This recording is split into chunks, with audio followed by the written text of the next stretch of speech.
రాజకీయాల విషయానికి వస్తే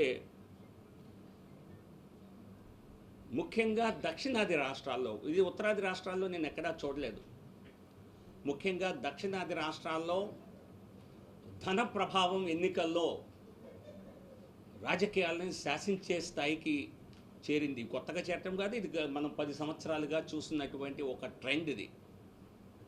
దీన్ని ఖచ్చితంగా ప్రజాస్వామ్యం మీద గౌరవం ఉన్న ప్రతి ఒక్కరూ, నమ్మకం ఉన్న ప్రతి ఒక్కరూ చింతించవలసిన విషయం. పార్టీలకు అతీతంగా దేశ ఆర్థిక మంత్రి స్వయంగా నేను ఎన్నికలు పోటీ చేసే ఆర్థిక స్తోమత నాకు లేదు అన్నారంటే అది ఎంత నిగూఢమైనటువంటి కామెంటో అర్థం చేసుకోవచ్చు. ఉత్తరాదిలో ఈ పరిస్థితి లేదు. ఎలక్షన్ కమిషన్ పెట్టినటువంటి నిబంధనలకు అనుగుణంగా అనేక రాష్ట్రాల్లో ఈ రోజుకి ఎన్నికలు జరుగుతున్నాయి. 95 లక్షలు మరి లిమిట్ పెడితే 95 లక్షల కంటే తక్కువ ఖర్చు పెట్టిన అనేక అంశాలు అనేక రాష్ట్రాల్లో చూస్తున్నాం.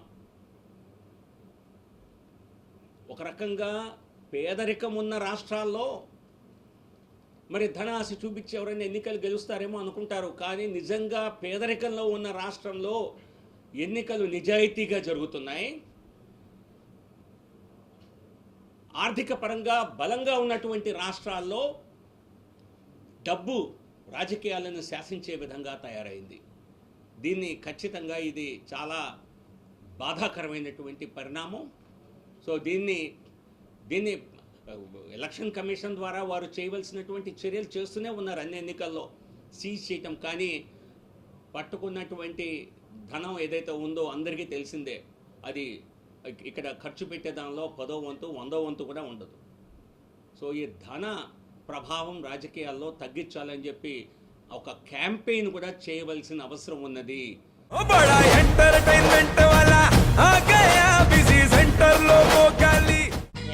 సక్కు సక్కేంద్ర సక్కు సక్కు బాయ్ బాయ్ బాయ్ బాయేంద్ర భార్గవ్ బాయ్ బాయ్. గిరాకొచ్చే టైం ఏంది, కస్టమర్లు వస్తున్నాడు, రేటు కలిపి గురి.